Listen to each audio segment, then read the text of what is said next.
Hey Cleveland, this is Anderson Varejão of the Cleveland Cavaliers. You are listening to the Sports Fix. You are the voice of the Sports Fix. So pick up your phone now and call 216-539-7535. 216-539-7535. Business owners and professionals, do you want to take your business, your product, your team, your event to the next level? You want to advertise right here with the Sports Fix. Our listeners are among the most loyal listeners, terrestrial or internet. The Sports Fix universe is not only the radio show, but tens of thousands of fans on Facebook and Twitter. Email me, Jerry Myers, thesportsfix@AOL.com. That's thesportsfix@AOL.com. And let me help you swing for the fences and hit it out of the park right here on the Sports Fix. Portions of the Sports Fix brought to you by Harry Buffalo. Harry Buffalo, join the herd. Live in Ohio, it's time to get your fix. The Sports Fix.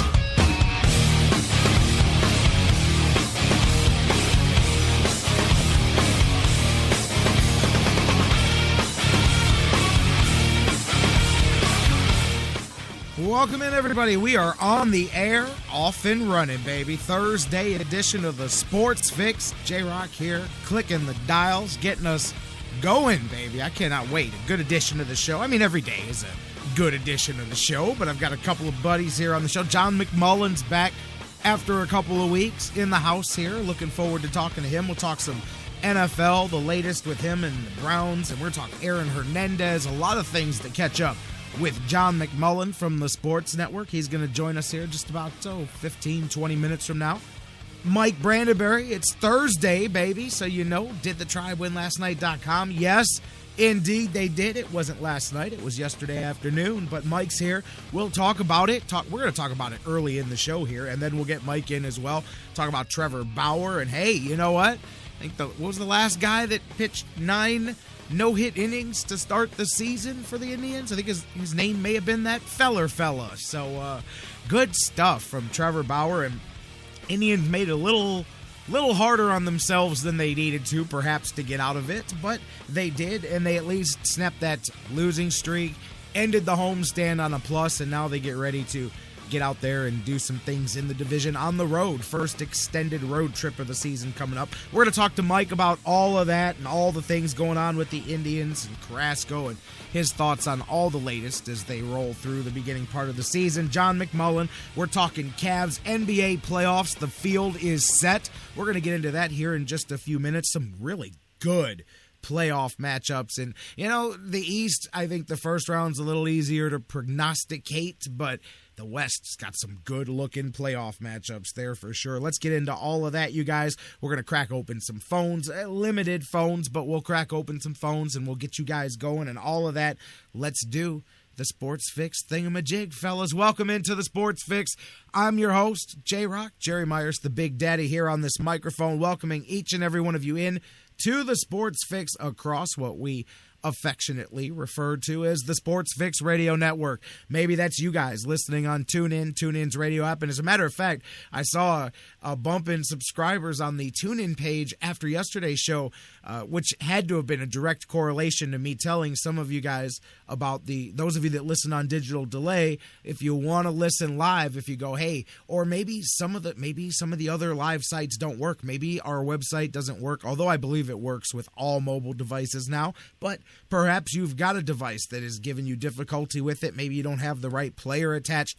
TuneIn.com is the easiest way to listen to the show every day, live, real time, crystal clear, any device. That's the way to go. I mean, all the sites are great, but if you need a plus, hey, where should I go listen to the show? TuneIn is your first choice because really that is the best place for all devices. Spreaker as well, very, very good, excellent place. TuneIn, I think, has found just even more devices than Spreaker. But if you're listening live, welcome in on TuneIn, on Spreaker, Spreaker.com, Mixler, all of their respective digital and mobile applications. I love the followers on Spreaker. That was in no way a slight to them. Spreaker has helped grow the Sports Fix so much. They continue to do so.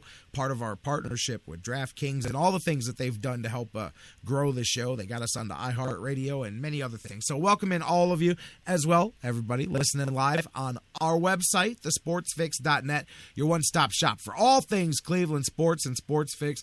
Make sure you bookmark it, because if any of your sites don't work, if you ever have any errors or technical difficulties, thesportsfix.net is where you go. As well, 24/7, thousands of you guys enjoy this show on digital delay, on demand, on sites like iHeartRadio, the world's largest internet radio provider, on iTunes, on Stitcher Radio, CarPlay, SoundCloud, all of the places that you guys get your fix. Thank you so much. As I say each and every day, I mean it. I mean, seriously, without you guys, I'm talking in a box, man. I'm just sitting here doing my thing in my studio by myself. With you guys, man, we make a difference, and we have some fun. I love doing this, getting to do it each and every day with you guys, and I love when you guys do what you do, which is be a part of the show. All the conversations that we have on social media, some great stuff, thousands of you guys. Join in on them, whether it's on the phones, 216-539-7535, 216-539-7535, on Facebook, on Twitter, Facebook.com/thesportsfix, or just go in your Facebook search box and look for The Sports Fix. Tweet with us, as always, at The Sports Fix, CLE. Email us, thesportsfix@AOL.com. Facebook.com/The Sports Fix. Nice to see you in the chat room over there, Bruce. Twitter at The Sports Fix, CLE. If you're on Mixler, if you're on the website, you've got the chat room over there as well that you guys can jump in on. And you know what? Let's jump right in to the show. John McMullen's going to join us in about 12, 15 minutes, but let's start. The Cavaliers, they ended what they started back in October, and I think back, you guys, as the Cavs wrap up this season in a game.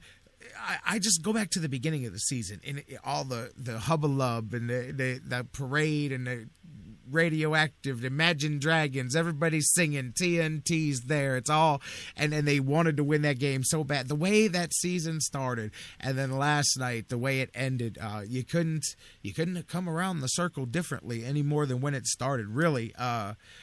Think back of the journey of this season with the Cavaliers, man. It was a tough go in the initial part, and I continue to go back to David Griffin. It's easy to... And I'm with it, too. Look, it's the power of the star player in the NBA, the whole LeBron James part of the equation. But for all the jokes about he should win the general manager of the year and all that, I'm telling you, legitimately, it took a lot of guts. It really did take a lot of guts for the Cavaliers to not sit tight during this season, see what happens, see what shakes out, and then, as many people projected they would do, then begin to tweak the roster heading into the summer, into season 2, see how far the initial grouping goes. I know initially that was a lot of people were looking at Kevin Love, don't get me wrong, that part of the equation heading into the season, and then that happened. I'm talking about the trades that happened during the season. I mean, once you had Kevin Love on board, I mean, a lot of people thought maybe you've got Haywood, you've got the expiring contract, there may be a deal for a veteran.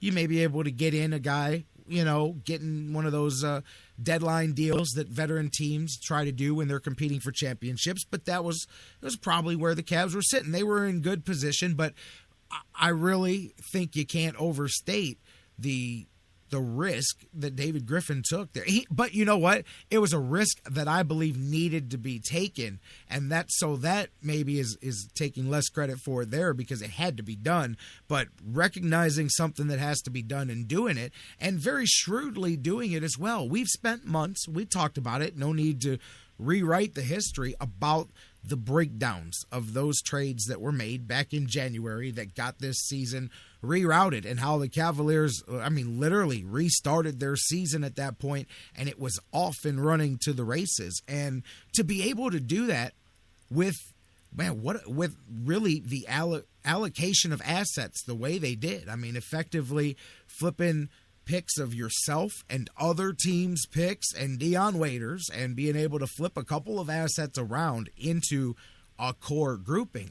We're talking about the grouping. Seriously, where does this season go without Big Timo Mozgov? And where does this season go without J.R. Smith? J.R. Smith, really, which, going back to that trade, was the we'll take what we can get out of him part of that trade. And And look at that, I mean, completely different. Absolutely completely different the way this whole thing goes. Yeah, they're going into the playoffs, and of course that would have most likely played out anyway, but good thing we don't have to wonder, and we can know how it did work out, but cannot understate that. Look at the ride that the Cavaliers team has gone through this season to get to last night's game, 113-108. They win in overtime, even with the starters sitting out and the secondary and third units out there getting extended minutes, and they still went out there and got that game, got the victory, and got 53 wins on the season here coming off. And you know what? I dig it. I think it's good for the fans because they suffered through so many losses anyway. But to get that victory last night, the way they did, hey, in overtime, with no reason to do it except to do it. Get out there and do it and make it happen, and they did. But the season in general, as a whole, looking around to the way it's come around from the beginning here to the end, the reshaping of the team, what it looks like now as we head into the NBA playoffs on Sunday. It is the real deal now. Chill mode, all these things that we talked about and did to get ourselves through 82 games. All the things, and hey, this is what LeBron James has pointed to in his mind, regardless of what he said in the public from the beginning, is we're getting to playoff mode, and that's where we separate the men from the boys. And there's a lot of boys on this Cavaliers roster when it comes to the playoffs. They're going to dive into the fire here beginning on Sunday, and they're going to get their first taste of things, but it is definitely going to be a trial by fire as they go, because this is not the typical glad to get in the playoffs and get a little experience and then we'll go get them next year. This is much higher expectations, much higher stakes, and man, doesn't it feel good, Cleveland, here as the Cavaliers, by the way, downtown, they're beginning to get all the banners up, beginning to transform downtown into playoff land, into wine and gold land for this weekend as the national media will descend upon Cleveland, and here we'll really start to ramp things up for Sunday. Of course, some of the other games begin on Saturday. And then the Cavaliers will take the center stage at Sunday afternoon. But, man, coming through all of that, here the Cavaliers sit. And it's just, to me, it's good to sit back, put it in perspective, look at the whole of the last few seasons into this season, the way this season has developed, and then what is still left to come. You've got to sit back, take a deep breath here, have a little bit of appreciation. And, no matter where you sit, and I can say this now, and this is the one thing that I can always point to. It doesn't matter about who you look, whether you like the fact that LeBron James came back to Cleveland or not, whether you liked that they traded Andrew Wiggins, whether you wanted Kevin Love, whether you like this, that. There's all bits and pieces of things that some people like and some people don't like. I mean, that's legit. Hey, it's a lot of people that still have the mixed feelings about things that happened in the past, and there's a lot of people that are willing to move past. There's a lot of people, again, wanted to see the future with a guy like Wiggins. A lot of people wanted to make the win-now trade for Kevin Love. It doesn't matter what side of the fences you're on, because now, as the banners that the Cavs are putting up say, all for one for all for Cleveland. This team, whether you like bits and pieces of it or not, that's the great thing about it and about sports, is they are all encompassing, and they bring large groups of different people together from different races and ages and creeds and orientations and whatever it is. Brings them all together, and that's what this is here, man, because no matter how you like the Cavs, don't like the pieces, how they fit, how they came together, this is the Cleveland Cavaliers, and man, here they sit now, heading in to what could be not just a special run, but I mean, if this thing ends where it does, you're looking at the first championship to grace the city of Cleveland in most people listening, most of you out there in your lives. In your lifetimes, most people out there will be able to say that.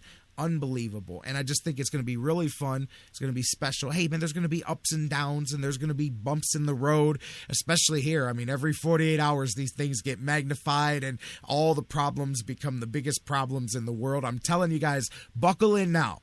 Cavaliers fans, buckle in now for the garbage media stuff as well. If you think you got frustrated during the regular season with Kevin Love doesn't like this and he's going to opt out, let me tell you, the first time the Cavs lose a game and Kevin Love didn't get any shots in the fourth quarter or misses the game-winning shot or something goes wrong involving Kevin Love, you can expect guys like Stephen A. Smith and Chris Broussard and Brian Windhorst to be out the next day on TV and on the radio going, well, I've got word from inside the locker room that Kevin Love threw his bags down and said, I'm done. He's leaving Cleveland. After this is over, you can tell me I heard it and blah, blah, blah. You know what's coming.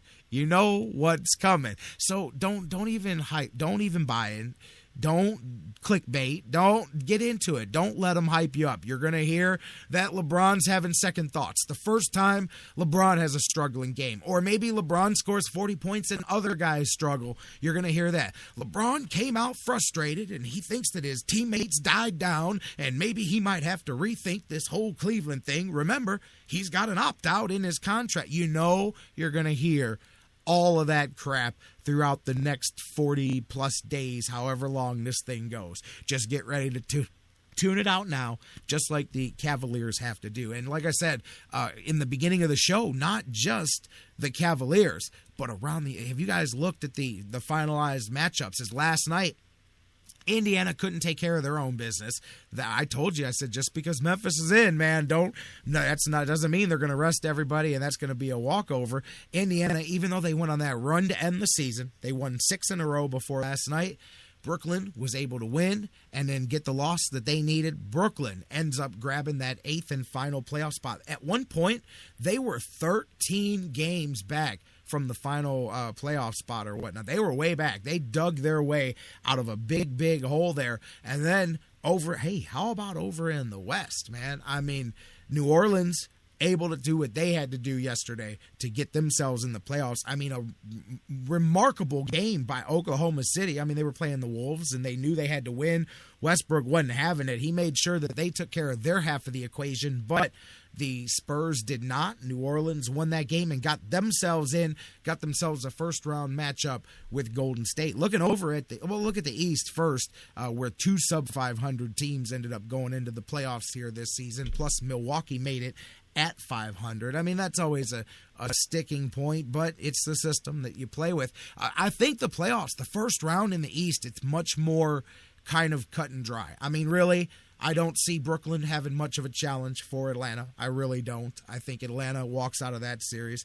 I think Atlanta would have been higher tested by a more scrappy team, although, not trying to take anything away from Brooklyn. As I said, they're coming in hot. They fought their way into but they're not red hot because they kind of stumbled here. Remember, they could have locked up their playoff spot a couple of times here in the last week and gave Indiana the chance to keep fighting until the end. So I think Atlanta kind of walks out of that one 4 or 5 games, kind of like the Cavs series. I think Boston probably grabs one in Boston maybe, although Cleveland, they may lock it in here, man. Brad Stevens has done a great job, but I just don't see. I think that's the most fortuitous matchup for the Cavaliers that they could have gotten in the first round for if you're looking for the easier matchup. I just don't see much of a challenge there. And really, to be honest with you, same thing with Chicago and Milwaukee. Milwaukee, they shook things up and they were able to stick around in that 6th spot, but for a while it looked like they were trying to play their way right out of the playoffs. And I think that's a more competitive series. I think that one takes 6 games or so, but I think Chicago comes out of that one. So I think 1, 2, and 3 walk out in the first round of the East pretty unscathed. The 4-5 is a tough one. Toronto, Washington, I think that's a good matchup there. So, Toronto, though, handled that throughout the season. If you look back and see, look at by the way, some of those regular season numbers, the Hawks clean sweep over Brooklyn. Cleveland tied with Boston, but we know those last 2 games were the 2 games where the Cavs were sitting guys. Bulls took 3 out of 4 from Milwaukee here this season, and Toronto took all 3 games that they played against Washington. I think Toronto wins that series. I honestly think the first round for the East goes chalk. I think that 1, 2, 3, and 4 walk out, but Washington's got some game there too, and John Wall's ready to play. Those guys are ready to go. just remember, what happened in the regular season doesn't mean anything. I mean, was it the year Michael Jordan hit the shot? The Cavs had swept the Bulls throughout the regular season, and then we know how that ended up. So don't let that fool you there either. That's going to be a good one. Obviously, I think the most competitive first-round matchup in the East is that 4-5. Looking in the West, man, all of them, all of those are some great playoff series, you guys. Even the 1-8. I mean, I was talking ahead last week about Oklahoma City, but it's New Orleans as well. That's a good matchup there. New Orleans took one game here this season out of the 4. Golden State took 3 out of 4 during the regular season.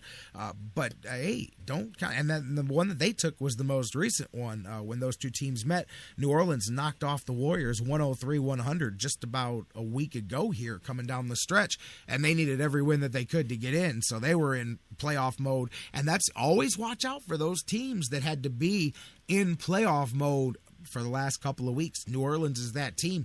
I think Golden State survives the series, but it's going to be a tough one. I think it's going to be tougher than a lot of people think. I'm going to be interested to see that one, but I think Golden State comes out. Look at all of them, though. I mean, you could literally flip a coin in most of these Western Conference matchups. Houston and Dallas, I think Houston takes that one. I do. Matter of fact, I think that one's probably the most definite that I'm sure of looking at the matchups is Houston there coming out of that one. They took 3 out of 4 in the regular season as well. I'll tell you, I think one of the best of all of the first-round playoff matchups is the Clippers and the Spurs. I mean, look at that. Spurs coming in defending champions, but once again, as they tend to do, one of the lower seeds in the conference. It doesn't really matter to them because they know that the season is beginning for them here. But, man, that's a good one. And I've got to stick with San Antonio until somebody knocks them off. I'm going with the champs. They split the 4 games that they played here this season as even could be.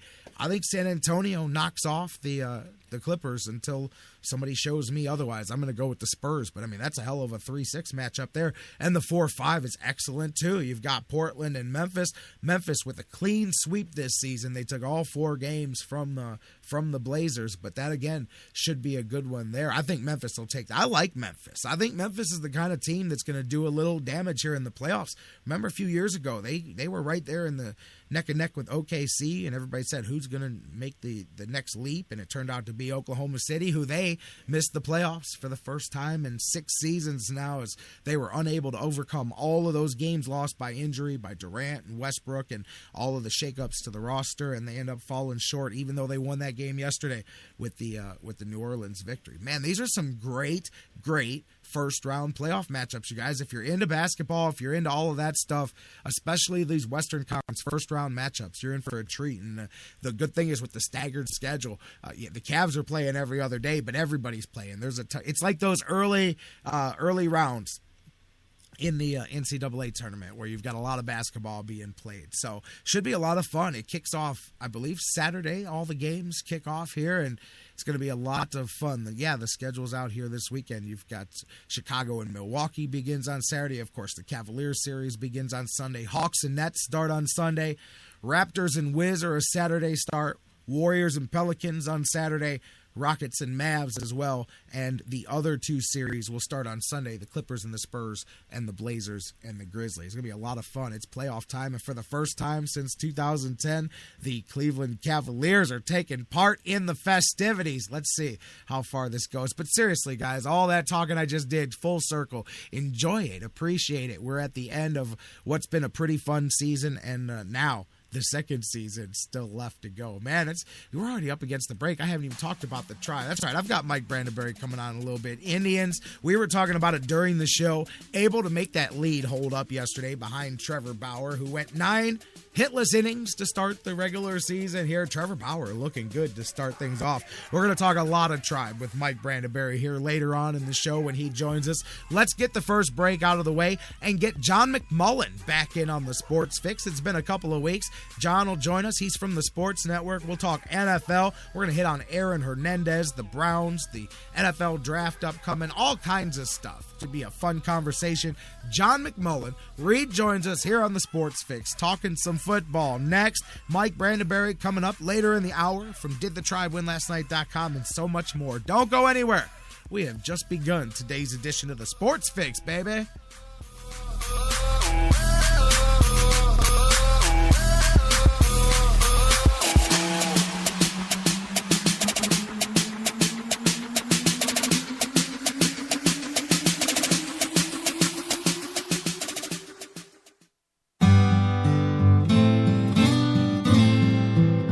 public service announcement from the Sports Fix. We here at the Sports Fix and our affiliates would like to apologize for any disturbing verbal actions, but remember, it's better having them trapped in a box than loose on the streets. Public service announcement from the Sports Fix. The Sports Fix, the sports show that cares.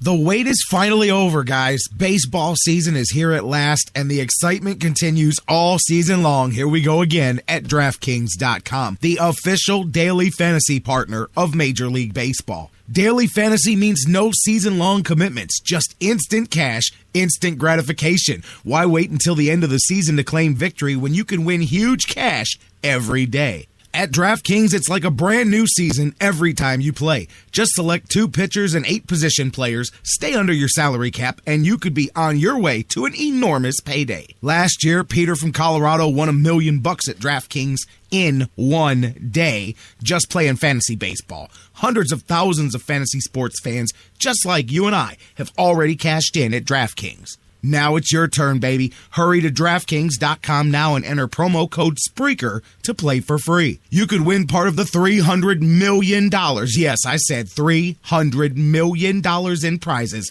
being awarded this baseball season. Use promo code SPREAKER for free entry now at DraftKings.com. DraftKings.com. That's DraftKings.com. Hey, Sports Fix fans, I'm Fred McLeod, TV voice of the Cavaliers. When I'm not busy taking elbows from my buddy Austin Carr, I'm tuning in to see what the guys are saying. Come on, Cavs! I'm Little Teapot, short and stout. Here is my handle and here is my spout. No, Dad, like this. When I get all steamed up, then I shout, tip me over and pour me out. This is WWE superstar Roman Reigns. The smallest moments can have the biggest impact on a child's life. Take time to be a dad today. Visit fatherhood.gov, brought to you by the U.S. Department of Health and Human Services and the Ad Council. No football?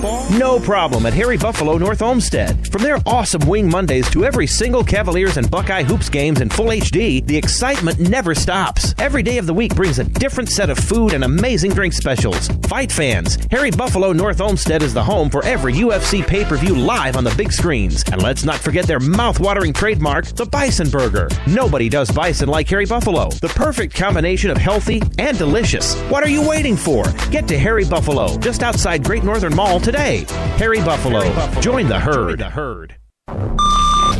Fantasy sports lovers, you put so much time, hard work, and effort into playing week to week that it quickly stops being a fantasy and starts getting real. And when the smoke clears, you want to show off those victories with a real prize. I mean, a really real prize. Nobody does that like Fantasy Jocks. The crew over at Fantasy Jocks have beautiful, high-quality, and heavy-duty championship belts, rings, trophies, and so much more for all your fantasy sports needs. There's literally only one place to go. FantasyJocks.com.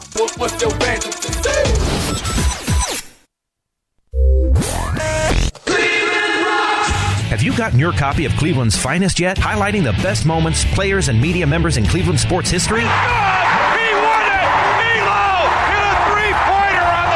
In-depth, personal interviews with some of the top names in Cleveland sports fill the pages of this incredible book. Cleveland's Finest by Vince McKee is this year's must-have book for every Cleveland sports fan. Available now at Amazon.com. Get your copy today.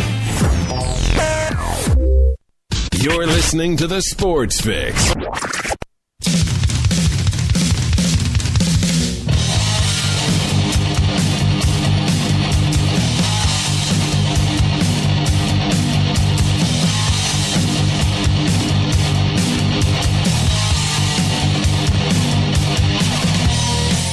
Welcome back to the Sports Fix as we roll on here across the radio network. J-Rocc back with you as we get ready to be joined by John McMullen from the Sports Network. It's been a couple weeks. Can't wait to get John back in here. Got a lot of things in the news here. Aaron Hernandez, we talked about that yesterday. And the Browns, hey, you know, the uniform thing. And, hey, they have bigger things to fry, bigger fish to fry. Got the draft coming up. A lot of things to get into.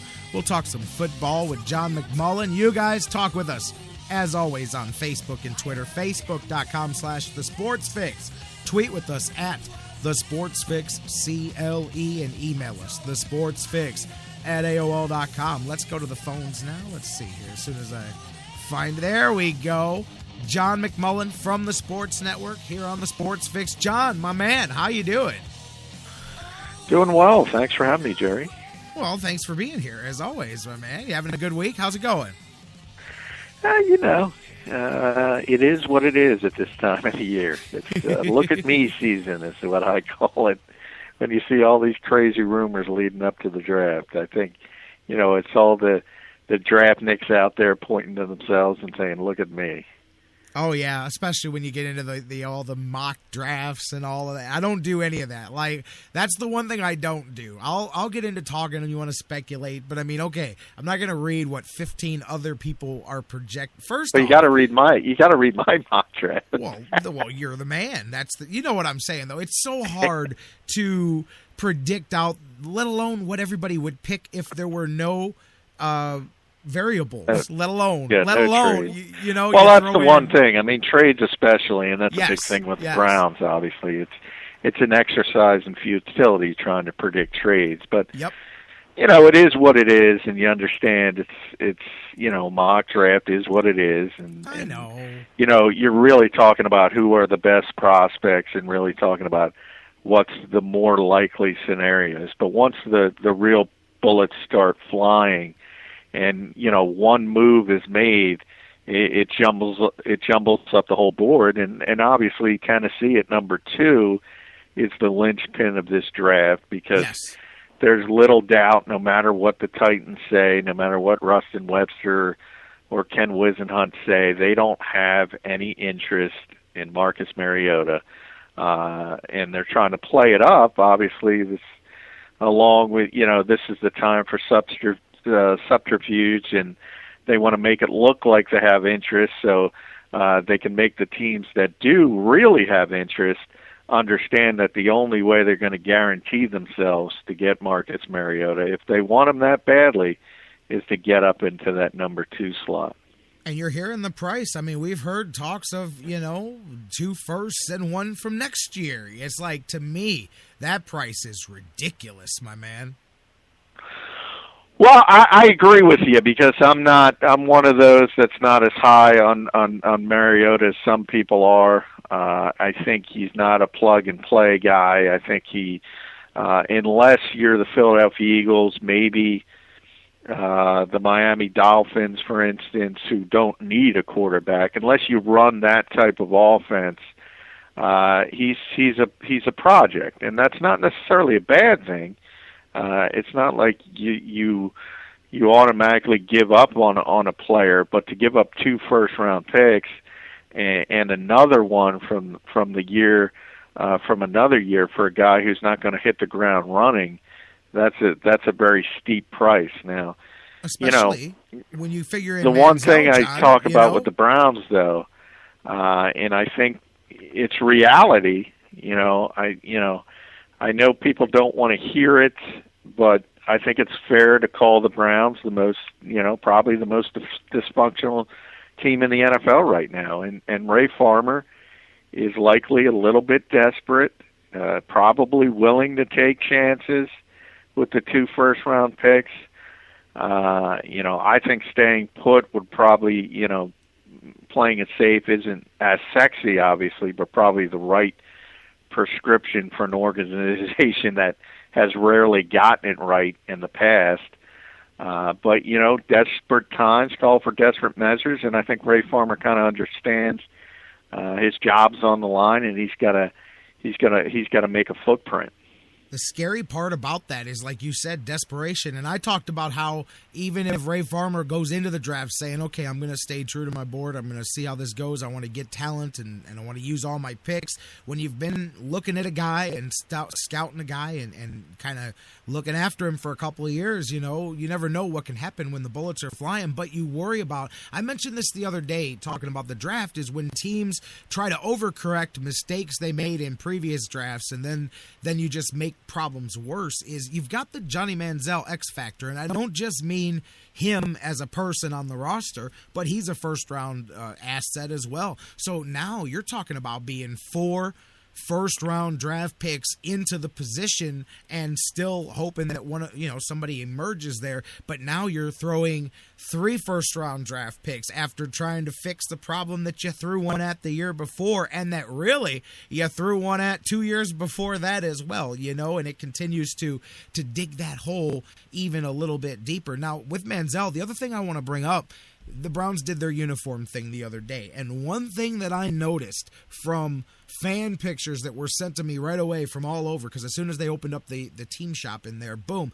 had a couple sent my way, and I'm telling you, front and center when all the new color combinations are those number 2 jerseys. And so whatever you want to say about how this is a football thing or a non-football, whatever, they for all the talk that they're just looking for the first person to take him off their hands, while I wouldn't put that necessarily aside, they didn't put, unless you're just trying to cash in on, these are new jerseys. It's not like we're talking about a stock of 100,000 jerseys that were left over from last year and they're trying to get their money back. This is the new push, and front and center in every color scheme was the number 2 Manziel, which tells me that he is going to be a part of this mix next year. A lot of people seem to think that there's a chance coming out of the draft that he is no longer a Brown. That jarring vision of all those Manziel jerseys tells me that is not going to happen. Yeah, I've kind of heard that, kind of conspiracy theory on a different end here in Philadelphia, because there's a similar type situation in that with Bradford's jerseys, a lot of people think they're not selling them, right? Yeah, a lot of people think Chip Kelly wants Marcus Mariota, obviously, and they haven't been selling Sam Bradford jerseys. Yep. At least in the pro stores and things like that, and the local sporting goods stores. You can go online and buy it, but they haven't been stocked in the stores. So that has the second shooter on the grassy knoll people, putting 2 and 2 together. Yeah. I don't necessarily buy into it, because I don't think the football. In fact, I know the football people don't really care what the marketing people are doing, and don't really pay a lot of attention to that. There might be some wariness from a marketing person's standpoint, and then to me in Cleveland, the opposite case would exist, simply because of all the problems Johnny Manziel has had. One thing he's never had problems doing is selling jerseys. Right. He's incredibly popular.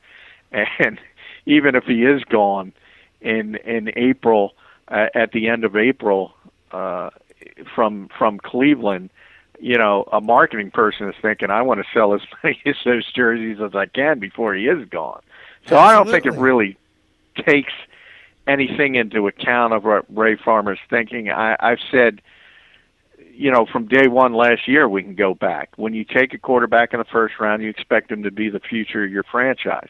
Now, that has shifted. It was such a disaster. I think it has shifted now to the point where Ray Farmer understands he cannot count on Johnny Manziel. That's not saying he's totally 100% given up on him, but he understands he can't count on him. And that's why you've heard the rumors about, possibly giving up a first-round pick for Sam Bradford, possibly moving up to get Mariota. Clearly, he's examining ways to get better at the quarterback position. Whether he can pull anything off remains to be seen. If he can't, Johnny Manziel will be back, and he'll have every opportunity to beat out Josh McCown, who is what he is, and that's a 35-year-old journeyman. Oh, yeah, absolutely. Let me ask you, I didn't mean for the conversation to go this way, but let me get off of those quarterbacks. You and I haven't yet talked a whole lot of draft or nothing, but since that came out, all of that talk at the top and Mariota and all of that, those middle-range quarterbacks, there's a couple of names that keep getting thrown out there, the Petty, the Hundley. I like Brett Hundley. I think that he's the prototype developmental quarterback. You draft him, he's got the skill set, you coach him up, and he could turn into an NFL quality quarterback. What do you think about him? I'm just curious. Well, I don't like his pocket presence, and that's my biggest concern with Hundley. Obviously, he's got the physical skills to be a quarterback at this level, but there's a reason he's not rated as a first-round pick, and that to me is it. And that the biggest concern with a guy like that is a lot of, when I've seen that over the years, pocket presence to me is something you really can't teach. And it's kind of an innate thing with the really, really good quarterbacks. Now, that doesn't mean you can't improve when things start to slow down for you. But I've never really seen a guy at the college level really show, a dearth in pocket presence, to be kind, develop into having it at the professional level. So I'm not as high on Brett Hundley as you are. I would certainly take him, as a third-round pick or something like that as a project, but I wouldn't, take him and expect him to develop. I just, as you get later in the draft, obviously you're more willing to take chances. I just, I'm concerned that his default settings aren't there. And that's very, very difficult. I look at him and he looks to me like a Christian Ponder type quarterback, and that's not obviously a compliment. No, not at all. And you hit on it. I mean, I'd say as a project, because really beyond the top two guys, everybody else to me is a crapshoot. It depends on where they end up and what the situation is and how it works out. I just, it's not a very promising, and that's where I think the Browns' problem gets magnified, because it's not one of those drafts where you can go, hey man, I see so and so in the third round, fourth round, where you're getting guys way deep in that, those good quarterback crops. And I mean, I'm not seeing, to me, of course, there's going to be guys that develop that none of us are talking about or whatever, but for the most part, it's just such a shallow class that makes you focus even more at the top. Yeah, I'm not sure it's going to be guys developing at the quarterback position in this draft. It's just a very bad year for that position, and that's the thing we've talked about before. Unfortunately, if you're looking for a quarterback, this is not the year to do it, both in the free agent market and the draft, because you really only have the 2 first-round projected picks, and it's Winston and Mariota, and one of them, I think, is a project unless he plays in a certain system. So really, to me, you're down to one quarterback, and that guy's got a ton of off-the-field issues. I know. So I don't think you're 100% on him, or you shouldn't be. But I do think Winston, skill set wise, I think, he's top 10 any year.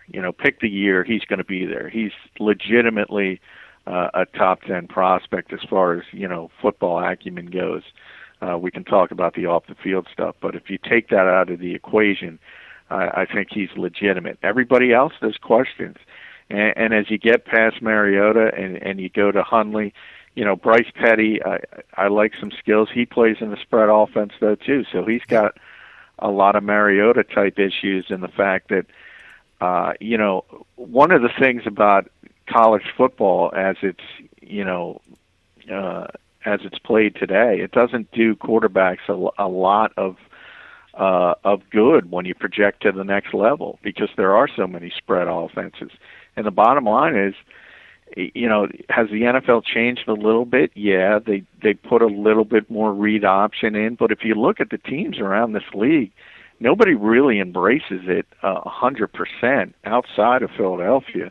And the bottom line is they would rather have a guy who can stick his foot on the ground on 3rd and 7 and throw the ball from the pocket. And when you're playing a spread offense, that's not helping you get to the next level. But college coaches don't care. All they want to do is win. So a lot of these guys aren't being done justice as far as projecting to the next level. And that's why, whoever it is, Hundley, Petty, Garrett Grayson from Colorado State might be, to me, the 3rd best quarterback in this draft. There's just Browns not a lot of good quarterbacks.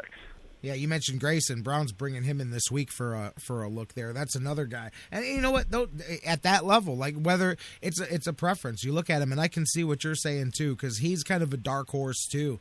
And the fact that the Browns are using one of their workouts on him tells you that obviously they perhaps see him in that light as well too. And then maybe that tells you that they're doing their due diligence on that end too, because I don't think it's a foregone conclusion that the Browns go make a big move after Mariota, only because as much as Ray Farmer may want to panic, like you say, you've got the flip side, which is, I kind of may have screwed up a little bit last year. Maybe I want to play it safe this year so that I can, it's better to hit 500 than to go 0-4 one day and then swing for the fences the next day and go 0-4 again. Maybe you want to slap a couple of singles and get your average up over the 2 years. So I think it's just as likely they may just go for getting as many talented players out of the draft picks that they've got.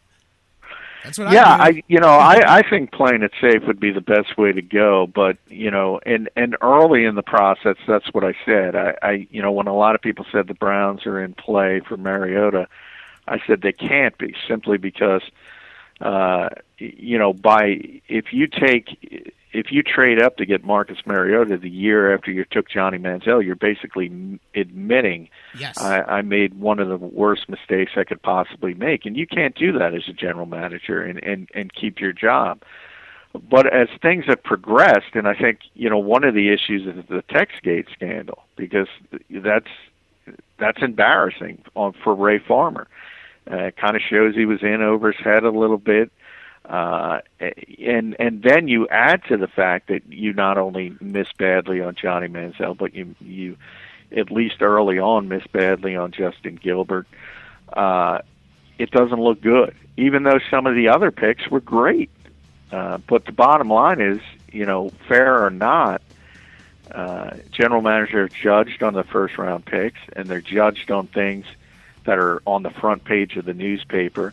And that's where I think the desperation part comes in, because right now Ray Farmer doesn't have a great reputation.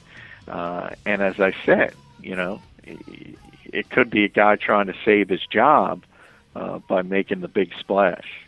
Yeah, absolutely. And that's what I don't want them to do. I call it overcorrection, but I do not want them to try to go one way to fix going at that's just how bad teams stay bad. I cannot stand to see them fall into that circle. We've got 2 Thursdays till the draft, and then we've got a couple of conversations that we can come back and revisit next week. I'd like to talk to you about some of your targets if you were the Browns, some of the guys you think the Browns may be looking to select in this draft, and then we'll look through some of the other draft stuff too. But before I let you go this week, Aaron Hernandez, the big story, obviously found guilty, first-degree murder, and he's still got the double murder case to go here. And I saw you tweet something that was very similar to something I've been saying when you go back to, how this, the spilling of a drink and feeling disrespected and just the simplicity, the blasé with which, 3 people may have ended up killed. And perhaps Odin Lloyd knew too much about him hitting on the nanny and he had to go. And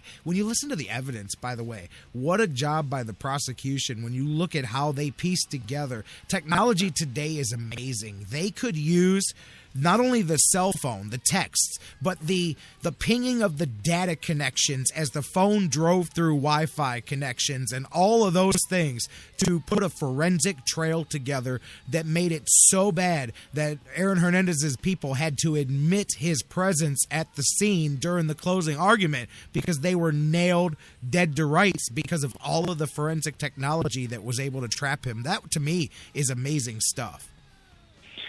Yeah, and that's one of the things about this society. You turn on your cell phone and people know where you are if need be. So, I'm not going to feel sorry for Aaron Hernandez. We're talking about a guy who's likely a serial murderer, and to me, from an NFL standpoint, it's obviously embarrassing, and I think maybe even more embarrassing is the NFL Network didn't even address it, didn't break in, didn't talk about it. Really? See, I didn't know that. I didn't watch it, so I didn't know. Yeah, and I understand. Yeah, they don't want nothing to do with that. Yeah, it's a dark mark on your brand, but I think it's important to not, and if you think about what the Patriots did. They rightfully cut Aaron Hernandez, I think about 2 hours, if I recall. Yeah. After he was arrested. They had the jersey buyback, which I understand. But, they've whitewashed his existence on their website and kind of tried to pretend he never existed. And I think that's a mistake. I really do. Because I wrote my column yesterday. You should never forget Aaron Hernandez or what he represents. Otherwise, you're in danger of creating another one. Yep. And you know, to me, it's a learning tool. And when you live like Aaron Hernandez did, you're going to end up in two places, dead or incarcerated. He's incarcerated. And you have to explain that to young men who we've seen the off-the-field issues in this league over the past couple of years. You have to explain to them that this is no way to live. You know, you don't shoot somebody because they dropped a drink on you, even if they don't apologize and they're, you know, being an a-hole about it. You know, that's not how you react in society. And in 2015, you can't even punch somebody if they spill a drink on you. That the world has changed. You know what I mean? It's not the way it used to be. I mean, it's just common sense, and to ignore him, and you know, ignore. I always get a kick out of it, and I also wrote, because we always hear that narrative time and time again. This past year was the worst year in NFL history because of Ray Rice. Because of Greg Hardy, because of Adrian Peterson. And I'm like, did these people forget about Ray Carruth? Did you forget about, you know, Jovan Belcher? Did you forget about Aaron Hernandez? There's been a lot of, you know, bad guys playing in this league. But as I always point out, statistically, the arrest record, believe it or not, for men of, you know, NFL age is lesser in the league than it is in society as a whole. People don't believe that, but they can, that makes sense. Go on the FBI site themselves and look at the statistics. It's 100% true. But the NFL runs away from it, and one of the things is by ignoring Aaron Hernandez, as I said. And to me, in essence, you're enabling the creation of another one instead of trying to use it as a learning tool, as I said.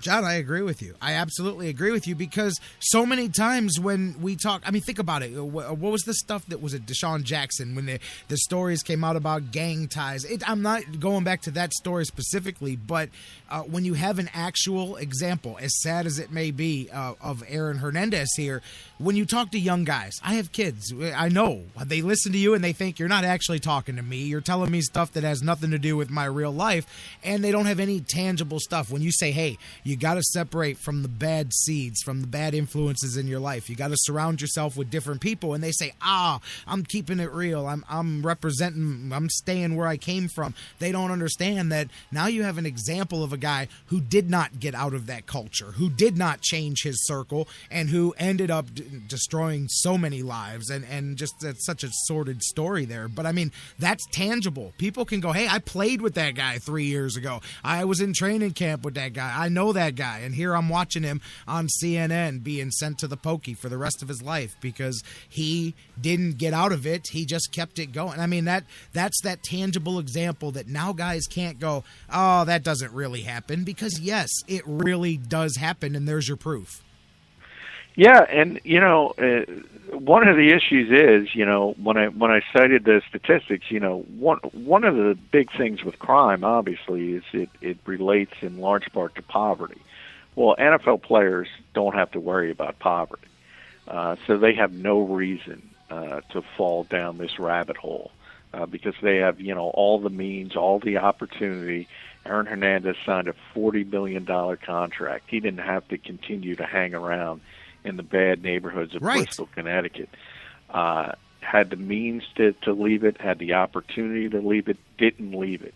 And to him, you know, keeping his reputation was more important than $40 million, his fiancée, his baby. Being disrespected in a bar was more important to him than that. And if that's not, you know, a twisted value system, I don't know what is. And if you can't teach that to young people, what's the point?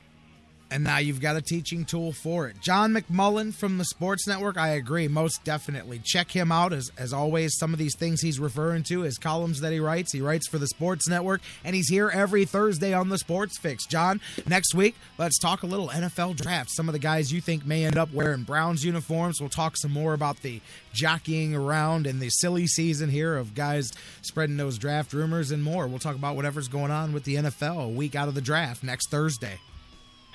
All right, thanks for having me, bud. Looking forward to it. You got it. Thanks for being here. John McMullen from the Sports Network, our man, NFL Insider, here every Thursday on the Sports Fix. Let's take a break, get you the news, and get Mike Brandenberry in, kicking off hour 2 of the Sports Fix. Mike Brandenberry from DidTheTribeWinLastNight.com. We'll talk about yesterday's victory, Trevor Bauer, the Indians, and more. Let's see where Mike Brandenberry's at when we come back next after the news here on The Fix.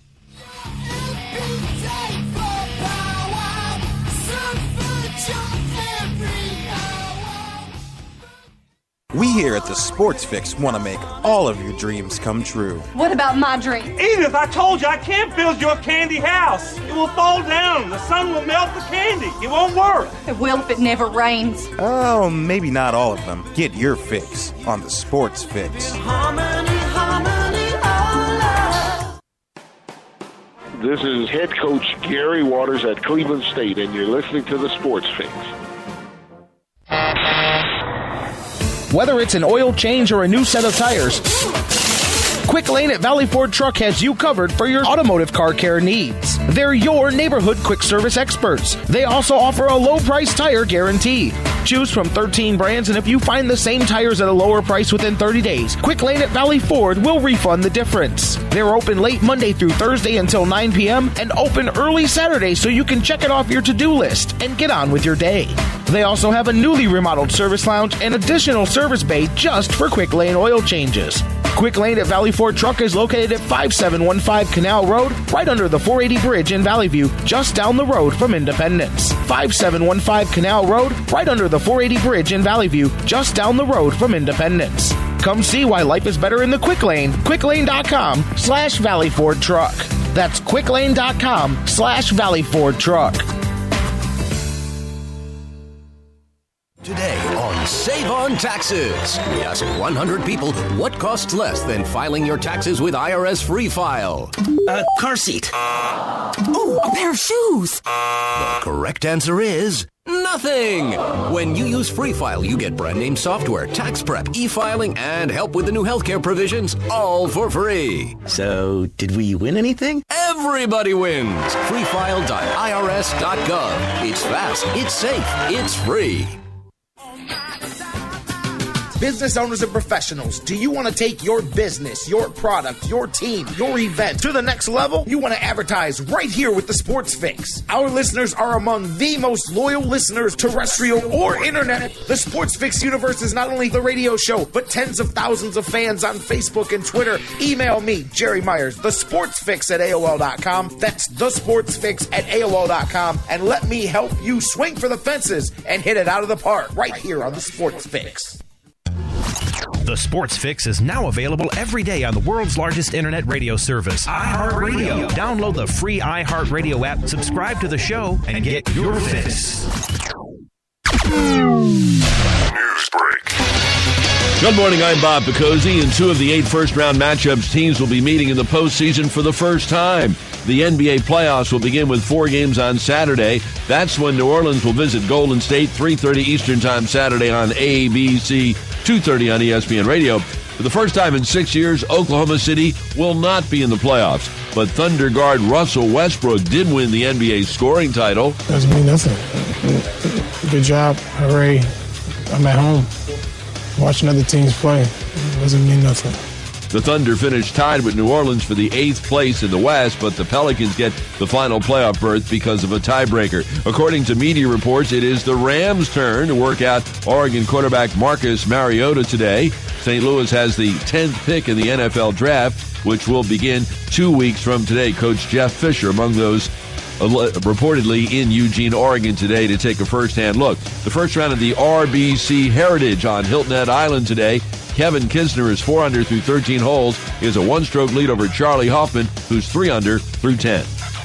Sports Center on ESPN Radio is brought to you by Lowe's, the best place to save big this spring. Hurry in now for great deals to improve your home and garden. Lowe's, never stop improving.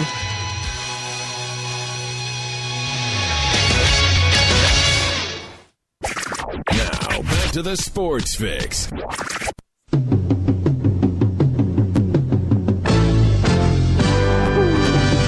Indian fever. It's catching fire with every... Welcome back to the Sports Fix as we cross over into the other side, as they would say, the Doors would say, crossing over. Hour 2 of the Sports Fix. J-Rocc back with you here. Jerry Myers rolling on. Thanks to you guys for being with us. Thanks to John McMullen from the Sports Network for joining us, talking a little NFL and all the latest going on there. John will be back next Thursday. Mike Brandenberry, he joins us every Thursday from didthetribewinlasttnight.com. Mike's with us here on the hotline. You guys can't call, but you can keep it rolling. You know it. Facebook and Twitter. Facebook.com/thesportsfix. Tweet with us at thesportsfixCLE. Email us, thesportsfix@AOL.com. Let's go to the phones. Let's get my man Mike in here. A lot of things going on since the last time we had a little conversation here. Mike Brandenberry, how you doing, my friend? I'm doing well. Things have changed quite a bit since the last time we talked. Hey, the last time we talked, I was ducking and diving around mountains in West Virginia, and now we're just looking for healthy players to fill out a lineup card these days. Absolutely, man. We were joking yesterday. Corey Kluber should be spending every moment of his life wrapped in bubble wrap and kept locked in a closet. I mean, I wouldn't, if I was him, I'm not even talking about the Indians, I would be watching my back, man, looking over every step that I walk down before. You never know when that Twilight Zone doll might be sitting hopefully, on the steps, hopefully the team doesn't have like any like team roller skating parties or anything planned for team bonding on the road. Let's keep the bowling out for now. Yeah, let's keep the bowling worked for the Cavs. I think maybe for the Indians right now, chess, maybe checkers, just some literature reading. Maybe start a book club for their free book time. Club. Book of the month. Well, hey, I got what is it? Oh, come on, Sacagawea. From Major League. Yeah. Got a little Crime and Punishment. Nah, I'm not really into that, man. But is that a Western? I'll take that one over here. Pass them around. Keep the activity safe because boy, oh boy, we were doing some joking yesterday about I heard for a couple people who went and looked up on Wikipedia. I said you should go look up the Sports Illustrated cover jinx. A couple of guys did, and they're like, man, you weren't playing. I'm like, I know. It takes you like 3 hours to scroll down the damn thing, man. It's amazing. And early on, boy, because since you and I spoke, Yan Gomes, obviously the continuation with Michael Brantley, and the big one, Carlos Carrasco. And I'm going to point the same question to you that I've said to everybody for the last 2 days. How in the world, whatever good karma that man has, he has clearly done some very good things in his life, because for him to be missing 1 day of baseball and bouncing back to things after what we saw, that's amazing. But, how about that first weekend there with the Tigers, man? Tough go of things for the Tribe. Yeah, Carlos Carrasco first. I saw that happen live, and I always tell people, when you see something happen live, of course you don't know that it's about to happen. So when it happens, you have that immediate instinct, and I gasped from my couch.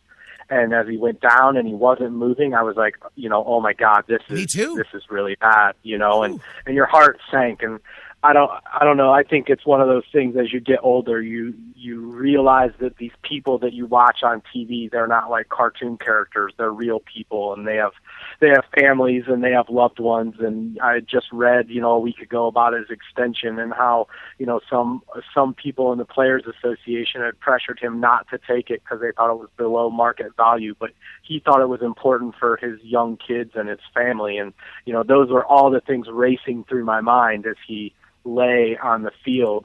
But I think, when you see that happen, I think it's easy to initially gasp, but I think I didn't even realize just how scary it was, at least in my mind, until the next morning. Just on a freak occurrence, the TV was still on STO the next morning, and I turned it on as I was getting ready for work.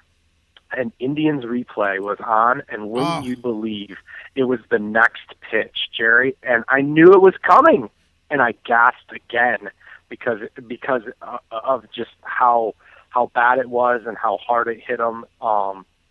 And just it takes my breath away now. So it gives me a shudder. Just for the person, I'm glad that he's okay. I'm glad everything looks good, and for him and his family, and if he never threw another pitch again, I'm glad that the guy's okay and can move on from it. Now the Tigers, Jerry. To me, we can toss all the cliches and we can say that it's early forever. Do it. Here we go. But my question is, when is it still early, or when is this just a continuation of last year? Because a lot of their problems are the same problems that they had a year ago, and that's where I begin. It's easy to say, hey, it's early. It's only 8 games. Hey, they're 3-5. Look at all the things that went wrong. And they're just 2 games below 500. If you lost your 2 best bats out of your lineup, and your number 2 starter in the span of 8 games, would you take 3-5? And my answer is yes. I mean, absolutely. Thank God that they're 3-5 and they're not 2-6 or 1-7.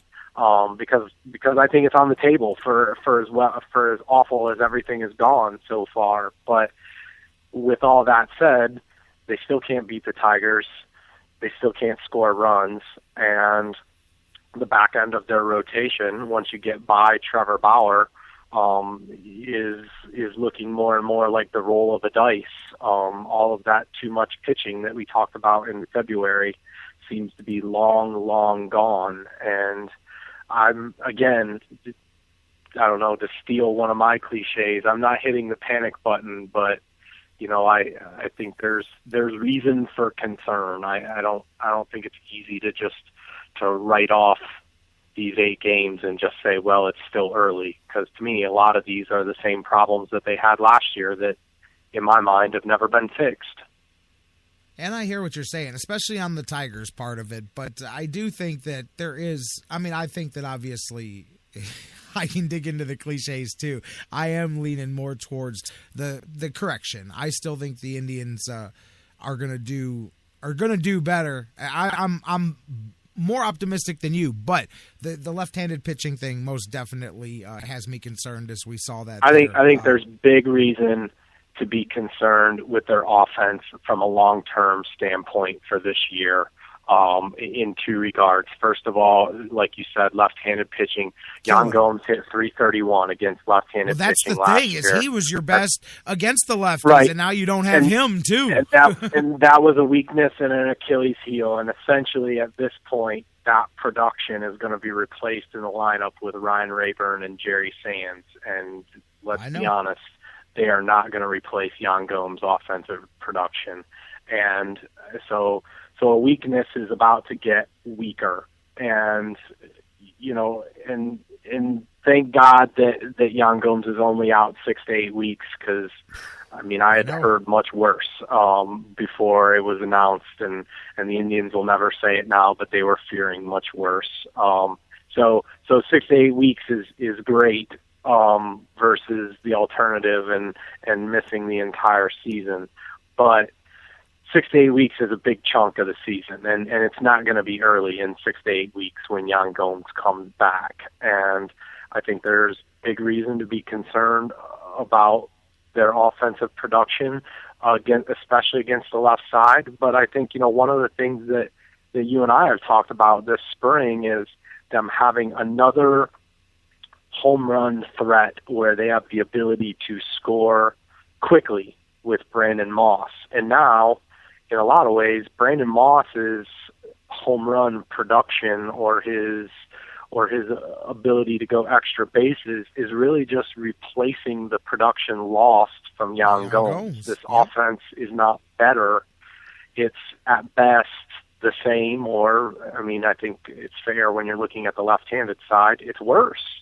So I think there is long-term reason to be concerned about this team's ability to score runs right now.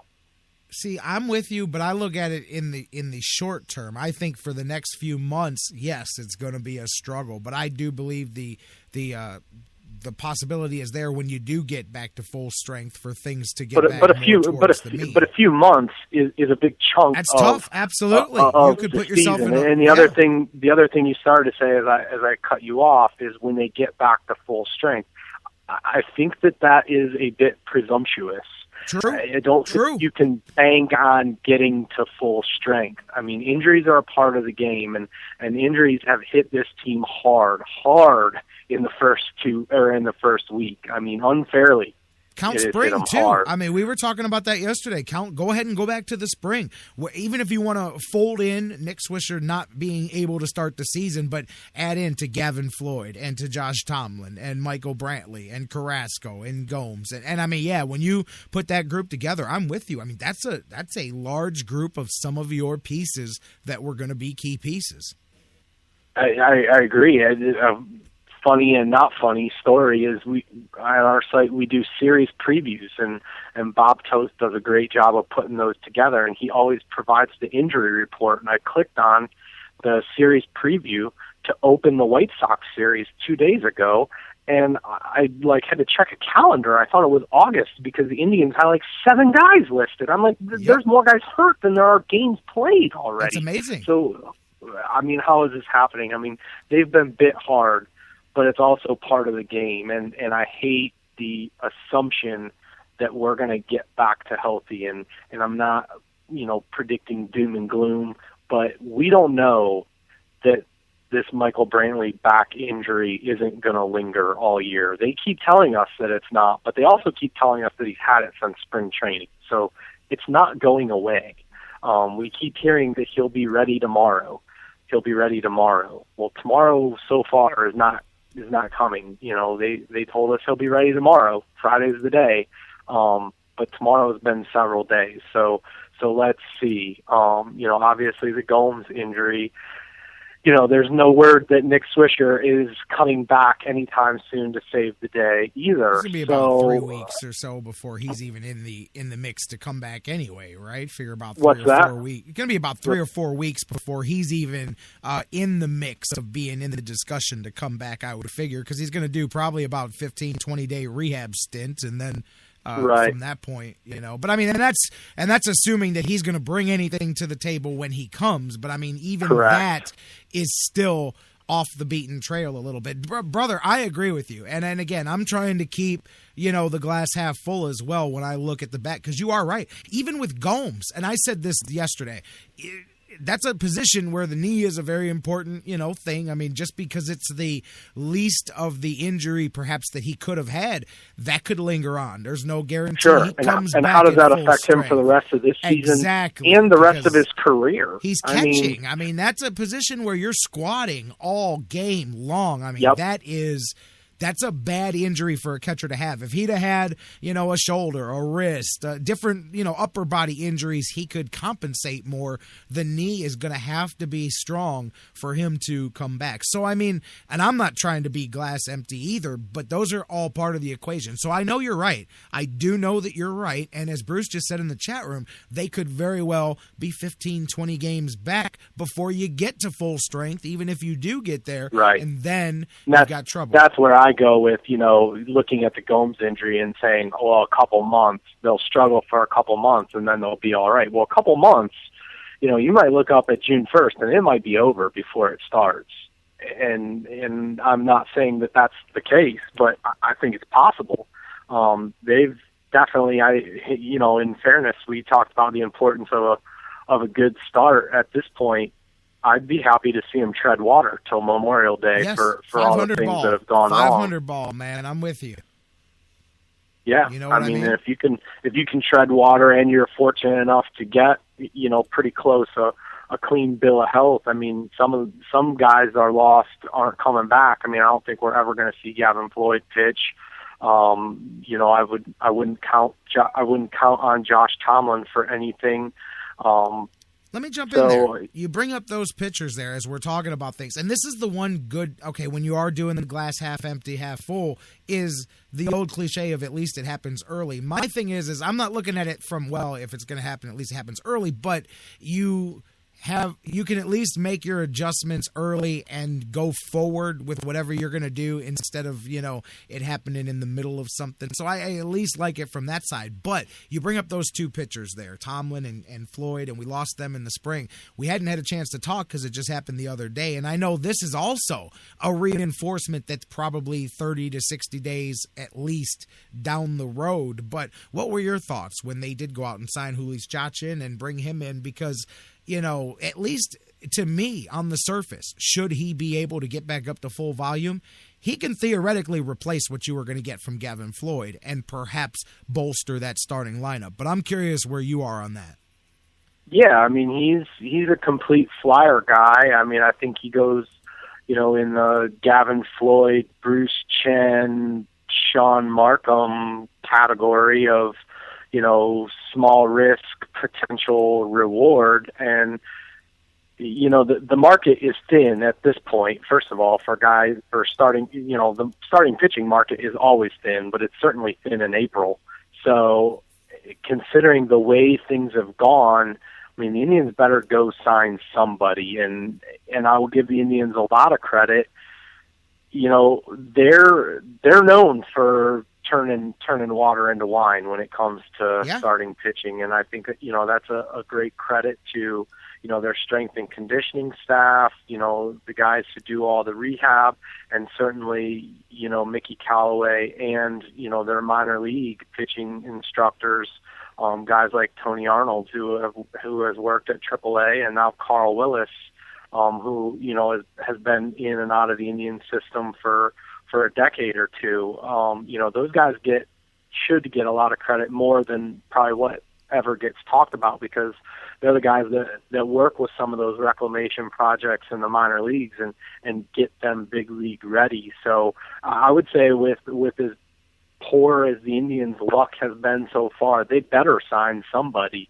So know what? Because I can tell you from a prospect standpoint, they don't have anyone that's near ready. And that's not meant to be negative. I mean, it's just one of the voids in their minor league system. At AA and AAA level, there is not the next Danny Salazar there to come and provide a second half spark to this rotation. So, I mean, putting your time into Jhoulys Chachin and trying to hit something in June and July is the way to go. And I would agree with you in the sense of, if it's all going to hit the fan, better to let it hit the fan early than to let it hit late. Because if you can tread water, watch this, I'll go positive on you for a minute. Yes. If you can tread water, if you are around 500 and you get to June or July, somebody else isn't going to be 500, and that's really then where maybe you can go out and get help, and you see where you're at. Cavs did. If you feel like you've got to 500 and you look and go, hey man, we're 3 back of the wild card and 7 in the division, but we've got 90 games left, and we've been through the gauntlet already. Let's go get some help. Then you're in a situation where maybe you can really get in it. But to me, I mean, I think treading water is the number one key right now, and especially this month as they're in the division. I mean, to me, no matter what anybody tells you, these games count more. I agree. I absolutely we didn't spend a bunch of time talking about how important that stretch was in all of these division games to just ignore it now. And Bruce in the chat room, kind of along those lines, is we've been talking that the way this Tribe roster was made up, that there was some potential trades and some moves that could be made. There were some positions of depth, and I know that obviously injuries have hit you in a few of them. But looking at all of that, I mean, that's another. If you're looking for positives, I do believe that they have the potential, whether they wanted to make a move early season or wait a little bit longer. I do believe they have some potential to do that as well. Yeah, I agree with you, but I would also say No, you don't. Don't overvalue the players that you want to trade. I mean, we've gone down this road several times. Well, you know what? My thought is really the big ticket, and I know nobody wants to go this way. I'm just saying, eventually you've got a dilemma at shortstop, and I do believe that could potentially create an opportunity for the Indians. Do you not agree that eventually you do have some luxury at shortstop? You have some luxury on the infield for sure. I mean, in addition to shortstop, I mean, they have Jose Ramirez, of course they have Lindor, and they have Eric Gonzalez behind him. I mean, those are all three guys that they think are going to play at the big league level. They can't all play here. They can't all play here, man. Yep. I mean, I think, one of those guys, if you don't like Kipnis at second defensively, I mean, you can entertain the idea of somebody flipping over there, but then you got to find a place for Kipnis, and you have Lonnie Chisenhall, and I mean, to me, he kind of starts. This is a big year for him. Does he become one of those $6 million men? That we talk about from time to time that makes too much money for his production, and he has Giovanni Urshela behind him. So I agree with you. They have a plethora of infielders, and you're right. They can't all play here. Those guys can be moved. At first, I thought you were talking about. No, I mean, like, hey, if you decide it's Lindor time, no, if you think Murphy is part of what I was thinking too. But yeah, when I mentioned the shortstops, it's like, okay, if you decide it's Lindor time, do you perhaps maybe there's some people that look at Ramirez and go, hey, that guy's pretty doggone good too. Maybe you've got some real trade bait because you decide which way we're going to go. The other one is quite valuable to somebody too. There's other pieces that you could mix in, and that's kind of what I was thinking. You will have a decision that you could make at some point. Yeah, no, I totally agree with you, Jerry, and not to get way, way, way down the road, but the column I was gonna write that I wish I would have written, because I'm gonna refer to it like 100 times throughout the year now, and I'm never gonna be able to prove that I have it in my mind. I'm gonna blame the Indians, because when you don't do something, you always have to blame someone else. So I'm going to blame the Indians or the Dolans. Which ones are we blaming this time? We're just going Indians as a whole. Well, everybody always blames the Dolans when money is or isn't spent. So I'm going to blame the Dolans, because they shelled out all the money for Corey Kluber and Carlos Carrasco on the day before the season. And I was going to do a column that I had 2/3 of the way written, 100 predictions for the Indians season. Yeah, you told me about that. Yeah. Yeah. So, and one of my predictions was going to be that come July, there will be a sweepstakes in place, and this is a show topic. This look into the future. We'll be talking about this in July. Okay. Can the Indians acquire Adrian Beltre? Because I think he will be out there, and he will be a huge bat that teams will be pursuing. And he's somebody that would fit with the Indians for sure. And like I said at the beginning of this, not to get too far down the road as we're only 8 games in, but you want to fix offensive production. You want to stimulate your lineup. You want to get a right-handed bat and a guy who is signed for another year after this year and has played for Terry Francona in the past. You want to get that guy into your lineup. All those names that we just rattled out there of infielders, we'll pick 2 or 3 of them, because that's about what it would take to get them. So, are you willing to make first of all, they're going to ask for Lindor. Of course. You're going to have to fight and haggle and wrestle your way to try and make that deal without including him. If you can make that deal without him, you're going to have to, I would say you're going to have to put 2 or 3 of those guys in there. And, it's always easy to trade guys that you don't have on your roster. It's kind of like spending other people's money. But we'll see if the Indians are willing to blink and meet that price. But I think that's something that's on the table. Like you said, a lot of those guys in the minor leagues are near big league ready, and that's not just Lindor. I think Eric Gonzalez. There's going to be a moment this year. I mean, he may move to AAA the day that Lindor is promoted. I mean, I think he's just one step behind him. And the same for Urshela. I mean, I think the day will come he's going to be in an Indians uniform this year. I mean, the way injuries have gone I mean, he's battling his own injuries, but I mean, if he wasn't, who knows? I mean, he could be on the way sooner than later. But and I mean, I think you'll see a that, number of those guys at some point this year. That puts Chisenhall in certain conversations, too, depending on how the Indians feel about the next few years over at that corner of the infield, you know, because they may feel, hey, the next guy is close enough to ready, and we may have seen the best of what we think we're going to get out of this guy, so let's try to sell high if we can, you know. And for sure. And one of my other 100 things in that column would have been that when the day comes that Lindor is brought up, I think Jose Ramirez will kind of matriculate into that rover or playing 3 or 4 different positions, but playing 4 or 5 days a week. And I do think that this will happen. There will be days where we will see Lindor and Ramirez up the middle. And for the first time in a long time, we're going to see good defense at both second base and shortstop. And people are going to say, man, why don't we just stick with them on a full-time basis? and people are going to start talking about where else could Jason Kipnis play. Exactly. And that may, as much as anything, then, you know, affect other moving pieces. Does that mean that Lonnie Chisenhall becomes movable? Does that mean we're talking about Kipnis moving to the outfield? I mean, a million doors can open.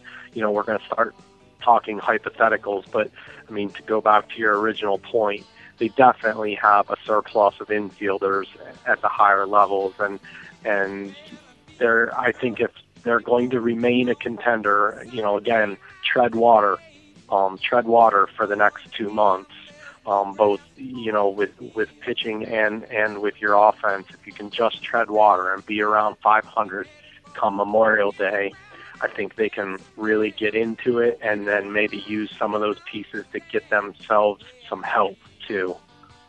See, the sky is not falling. Even maybe a few pieces hit you last week, but relax. I'm even trying to bring Mike back over here a little bit, trying to throw some buckets off the boat a little bit. We got don't make me tell you it's a long season, Mike, because I'll do it, and I'm not afraid to do it, man. But anyways, no, I love it. But admittedly, hey, you're already counting on guys that we didn't want to count on or we thought wouldn't be enrolled that they're in. I mean, 2 weeks ago, I think we could probably go back and roll tape.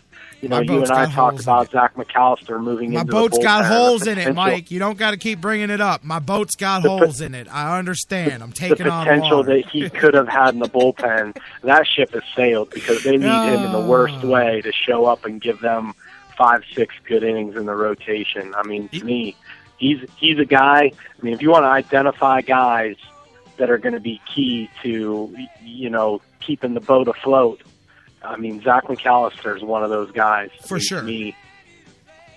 For sure. I agree with you 100%. Absolutely do, man. And, you know, hey, I had a bunch of other questions, but, man, it's already 1:30. You and I have been rolling here, man. It's all good. I can get one more at least. Well, Make one up. Your thought. Well, where were you at with Trevor Bauer? I wanted to hear your thoughts. 9 innings, no hit. He's walked a small village, but that's okay. Very strong. I mean, Dan Wismark, before the season, he really, all spring, kept talking about how he just had a gut feeling that one of these Tribe pitchers this year is going to throw the no-hitter. And when you look at 1, 2, and 3 there, and especially we had questions, how's Bauer going to develop? I know it's early, and he's still got a lot of questions to answer, but boy, he's really looking to me like maybe he is starting to flip that switch to that next level. Yeah, I think so too, and I've been impressed. I mean, first of all, the near no-hitter game I listened to on the radio in the mountains, so I have no idea. And to me, that was the game, at least by the sounds of it. That was the game where he really struggled with control. But he was still unhittable, man. What's that? He was all over. He walked like 6 guys, but the Right. stuff that was there was unhittable. I was watching him, and I watched that whole game, and I'm going, man, how is a guy all over the place and still unhittable at the same time? Maybe it's because he was all over the place. Guys didn't know when to swing and when to duck, you know? Effectively wild is the phrase you're looking for. And to me, I look at yesterday's game a little differently because I thought that he was in control and around the plate pretty much most of the time. Yeah. just not when Adam LaRoche was at the plate. And my question would be, I mean, if you know anything about Trevor Bauer, you know that guy is like a thinker to a fault. And part of me just wonders, I think every pitcher goes into a game, with a game plan and specific game plans for specific hitters. I think he had a bad game plan for Adam LaRoche yesterday because the other 8 guys he attacked and was around the plate and then seemed to, kind of be a mess when it comes to LaRoche. So to me, yesterday was a much better effort from Trevor Bauer than the first effort. Hits or no hits, but he still only gave up 4 hits. 4 hits over 6 innings. I'll take that with my chances to win every day. So I liked how he got out of the 4th. I thought that was really impressive. Here we were on the air actually as that we were at that point of the game. We were just starting to wrap up the show because it was such an early game. And, he loads those bases and he gets out of it. And I'm like, all right, man. Everybody's like, oh, there goes the no-hitter. But I was much more concerned about here comes the big inning. And for the really one of the first times this season, they were able to get that, as they call it, that shutdown inning. They were able to stop the momentum right there before it got any worse. I was kind of digging that. And then it was there. Even though they made it hard at the end, I was joking. I'm like, man, these guys couldn't have just made it easy and tried to get out of here, man. They had to make it a little bit difficult down the stretch. Yeah, and I think that, in a lot of ways goes back to a number of their inconsistencies. But when their starting pitching is not giving solid efforts and you're going to your bullpen early and you're behind like you were most of the weekend against Detroit, not just are you overusing some guys, but you're underusing others, and neither are good. And, you looked at yesterday, like you said, it got a little dicey late. That's a situation where, some of those guys haven't got a lot of use or use in their normal role. The Indians went to Cody Allen Saturday night and probably overused him Saturday night, and then he's kind of sat dormant for a while. Yep. So, consistency. But when one thing starts to work well, it's funny how it all, falls into place. But yeah, to me, I think Bauer is a guy who is showing. I've always thought he dances the fine line between greatness and epic failure because he has that great stuff, but it seems like he never knows where it's going. To me, he's getting much closer to that greatness this year than he is the epic failure, and they're going to need it. For all the struggles that they've had, if you're going to tread water or if you're going to win in spite of injuries and problems, other guys got to step up, and so he's got to be one of those guys, to kind of make that leap. And I would say, I touched on Zach McAllister. At some point, probably sooner than later, the Indians would probably love to bury Danny Salazar at AAA for a couple months and not call him until June. I'm not sure they're going to have that luxury anymore, and he's another guy that they're going to have to go back to. And everything you say about Trevor Bauer, you can say about Danny Salazar. He's got lights-out stuff and seems to walk that fine line between greatness and disaster. They need to see an improved Danny Salazar too, because they've got to find guys to move the needle to the positive. Mike Brandenberry, did the try winlastnight.com. I agree with you, absolutely. And if you're going to tread water, the pitching that you got is going to have to really be the base that you lean on here. It's going to be some thin nights offensively, and you're going to have to grind out these tough ones. And the bad part about that is something you brought up a couple times in the last few weeks, is that's going to continue the trend of probably a lot of leveraged innings for the Indians pitchers and the bullpen, which it just never gives you those off days, and it just keeps you grinding, and then you wear them down. Trust me, there's a difference between just the volume and the leverage in the volume as well. That makes a difference. So that's going to unfortunately continue because they're going to grind out a lot of 4-2 games, a lot of these low-scoring 1 or 2 run games, man, and we'll see. What are you guys working on this week for didthetry-winlastnight.com? Well, we touched on a couple things that we've kind of laid out as the season started, but some things that we do that maybe don't get as much attention as other things. Check out our game or our series previews. Bob Toth does a nice job of that. kind of outlines, what to expect going into a series. That'll post tomorrow afternoon, about 4 o'clock for the Minnesota series. And check out our game recaps. It's something that we're working on this year, Jerry, is to kind of present the game in a little bit of a different light than what we normally have done the last previous years. We've written more of your sports page type recap, where this year I think we're trying, I don't want to say we're writing it differently, we're presenting it to you differently, maybe in a little bit more of a conversation, maybe like you and I would have, instead of telling you what happened throughout the game, but highlighting some of the key points, the key inning you touched on. I felt really smart because I wrote yesterday's, and you talked about the importance of that shutdown fourth. And one of the things that we're doing in our game recaps is what was the key inning, and that was the one that I chose. So I felt smart because obviously someone else thought that I chose the right thing. But kind of little snippets of the game, almost like if you and a friend were talking the next morning and said, "Hey, did the Tribe win last night?" You would say yes, and what would you tell them about the game? So we're kind of trying to present it to you in that kind of format. So hopefully people check that out and enjoy it a little differently than your traditional game recap.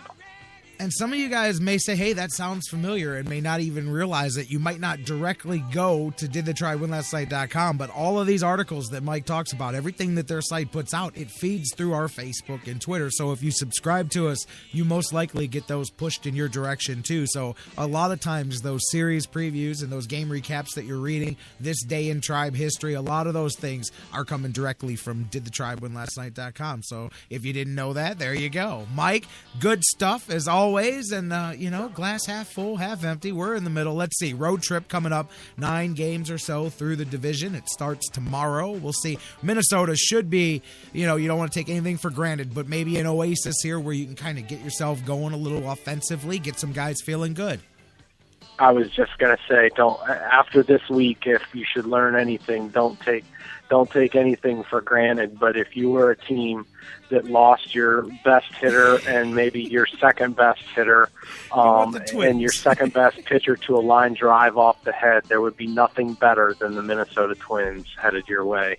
I agree. So we'll see what happens, man. Absolutely. They beat Kansas City. Bruce has got a point. So you can't look past anybody, man. Let's see what happens. Tribe going through the road trip. Longest one to start the season so far. Mike, let's get back Thursday. We'll talk Tribe. We'll talk Cavaliers playoffs. There'll be 3 games deep or 2 games or so deep into the first round of the playoffs. So we're going to have some fun next week.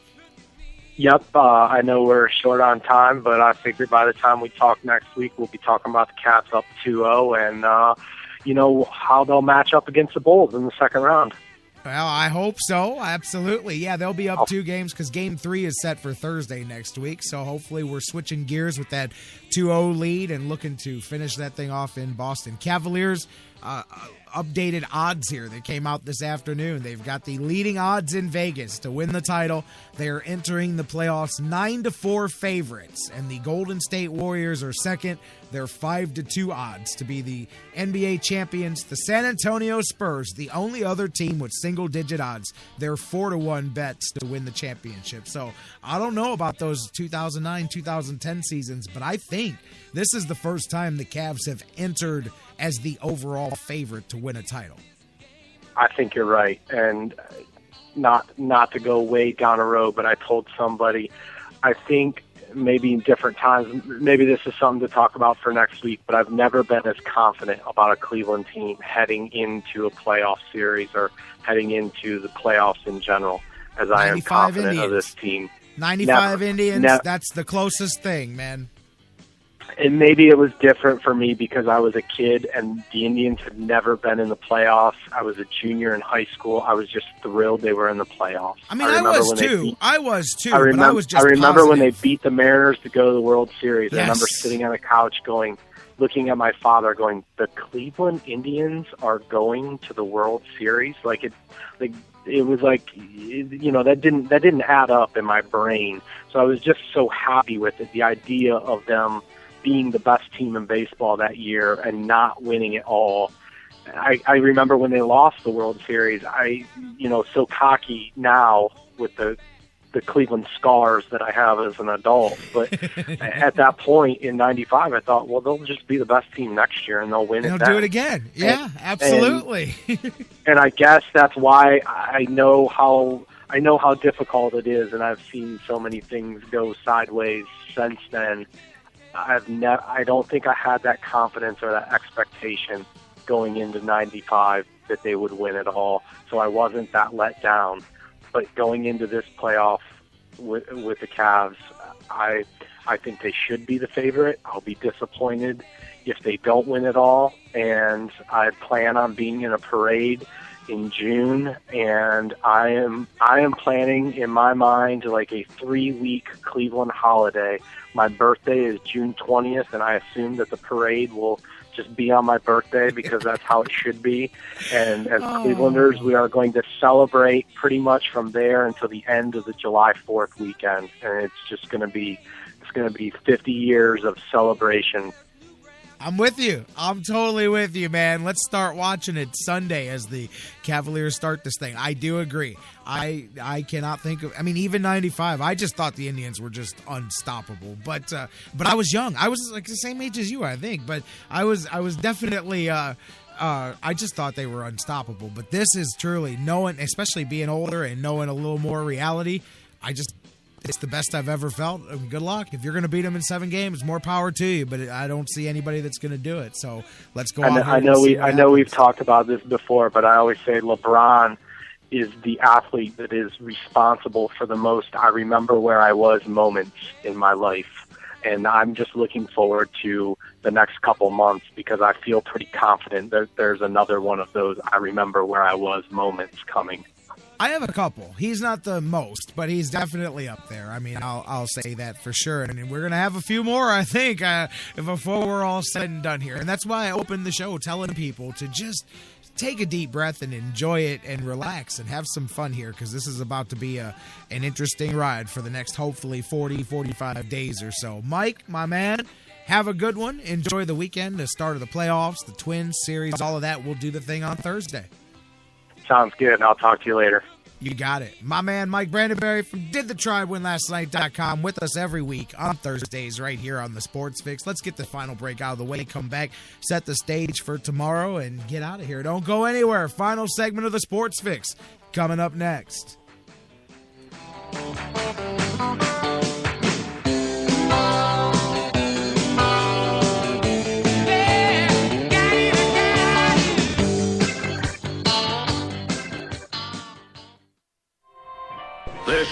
There's something kind of about a kid that's never played baseball. Throwing you the best sports commentary in town. The Sports Fix. Guys, want to take just a second as we head into this break and remind you about the official business printing source of the Sports Fix, our friends at Signs and Ship. Signs and Ship, I'm telling you, Chris and Pam, they've taken care of me since day one, and they can do the same for you. Whether you're a small business that's already been established and you're looking to grow to that next level and expand your business, or perhaps you've got an idea that you just know is going to be a great business and you need to figure out how to brand it and how to promote it and put it out there, Signs and Ship is the place for you. If you need a logo, they can create one for you. They have a fantastic graphic designer. Business cards, signs, banners, yard signs, mobile advertising, anything you can think of that you need to promote your business, they've got it at Signs and Ship. The best thing about them, too, is each of their locations, whether it's the home base here in Elyria, Ohio that I work with, or their spots in Virginia, Florida, and Pennsylvania, it's all local sourced. Very important to me because we all understand that small business is the lifeblood of the community. So check them out, signsandship.com, or call Chris and Pam today, 440-323-6060, the home office in Elyria, Ohio. Signs and Ship, quality printing at affordable prices. Portions of the Sports Fix brought to you by Fantasy Jocks. Looking to upgrade your league trophy? Check out fantasyjocks.com for championship belts, rings, trophies, and more.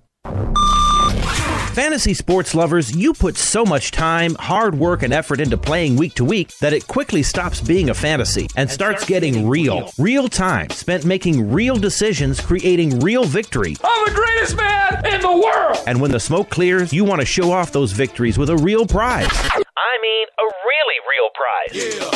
Nobody does that like Fantasy Jocks. The crew over at Fantasy Jocks have beautiful, high-quality, and heavy-duty championship belts, rings, trophies, and so much more for all your fantasy sports needs. The trophy's 12 feet high, and it is glorious! Football, baseball, hoops, you name it, they have it. Plus, they have awesome draft kits and party supplies to make all your preseason activities the envy of everyone. If your league needs a ring, belt, or trophy, or you want to upgrade what you already have, there's literally only one place to go. If you're going to be a fantasy jock, do it right. It's mine, the most magnificent belt ever created, and it's mine. With America's fantasy sports superstore, fantasyjocks.com. What's your fantasy?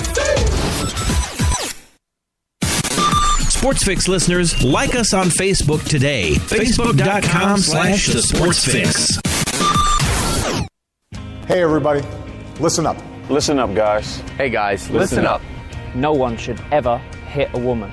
Not their wife, not their girlfriend, not their date. No woman should have to fear violence. Especially not from someone they know and trust. But that's the reality for too many women. We have to change it. It's up to each of us, because even one is too many. Violence against women hurts all of us. Growing up, I was ashamed and afraid of my father when he abused my mom. The worst abuse of power is when a man raises his hand to hurt a woman. We all have to take responsibility. So if you see someone threatening a woman, step up, speak out, and get help. Dating violence hurts all of us. So step up and help end it. Because one is too many. One is too many. One is too many. One is too many. End the violence. Because it's wrong. Because one is too many. Hey, Cleveland, this is Tristan Thompson of the Cleveland Cavaliers, and you're listening to Sports Fix.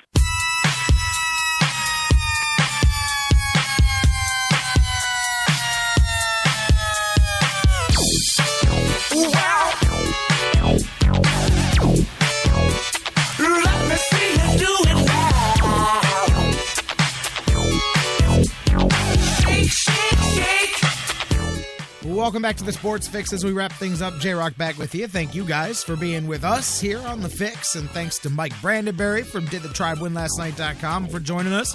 John McMullen from the Sports Network was with us earlier in Hour 1 as well. We talked some NFL, some Browns, some Indians, some Cavaliers, all kinds of stuff. And as we mentioned earlier in the previous segment with Mike Brandenberry, odds just coming out of Vegas here. Cavaliers entering the playoffs as the overall favorite to win the NBA championship with 9-4 odds. The Golden State Warriors and the San Antonio Spurs are the other two teams with the best odds to win the championship. And here the Cavaliers go. It comes on Sunday. We'll get into it some more tomorrow, and we'll do some playoff previews, baby. But speaking of playoffs, well, the Lake Erie Monsters, they've got their backs against the wall here now as the scenario last night didn't work out the way the Monsters needed it to work out as far as Toronto and the Marlies getting that victory. So now the Monsters, here's where they're at. 5 points out of the final playoff spot with 3 games remaining. The Monsters have to win out to give themselves a chance. They can get 6 points in these 3 games that are remaining. They're 5 points back. They've got to win, and they've got to get some help, but it has to start at home tonight. Following up on the momentum from last night at the Q, that place was rocking for Fan Appreciation Night. Tonight, the Monsters at Quicken Loans Arena, they host one of the best teams in the conference, the Grand Rapids Griffins. Of course, the Monsters have played very well against Grand Rapids this year, and the Monsters, 7 p.m., 3 games in 3 nights. It starts tonight, back-to-back at home, final 2. Tomorrow is Fan Salute Night. They've got Hamilton here, but we can't look ahead. Grand Rapids. Monsters have to win and get help the rest of the way through. Final 3 games of the season. Get down to the queue, fill it up, feel like a monster. They're going to need it as the playoff push continues. And then their season, one way or another, comes to an end on Saturday. Will they keep playing after that? I guess we'll have to find out. Tonight, they look to keep those playoff hopes alive against Grand Rapids. Tomorrow, we'll see what happens, and if they win, they've got another one. I mean, they're going to play them out regardless, but the rest of them mean nothing if they don't win tonight. So hopefully, Andrew Agozzino, the Monsters, the great season that they've had, they can keep it rolling and give the fans some, at least for tomorrow, keep it alive so that Fan Salute Night is a packed house at the Q and the playoff hopes are still alive. We'll talk about the Monsters tomorrow. Looking around the news, a couple of things real quick.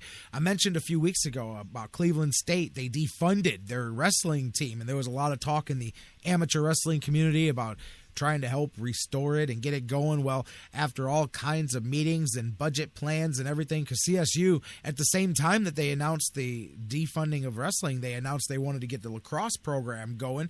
So they announced yesterday that they're going to push forward with plans to add men's lacrosse, but they're going to reverse their decision, and they will restore the funding for the wrestling program. They're going to raise student fees just $1 per credit hour, and that is what is going to cover the gap in what's needed to fund the wrestling program. Of course, this area, as you guys know, is such a big amateur wrestling area, a collegiate area, and so that program that was in danger will now be restored. Originally, there were talks of $4 to $6 per credit hour being raised in order to continue with wrestling and another sport, but they were able to work where it doesn't take that much of the budget, and they aren't able to do that. They'll still be able to offer scholarships. I believe, as it's said here, there'll be 10 wrestling scholarships there.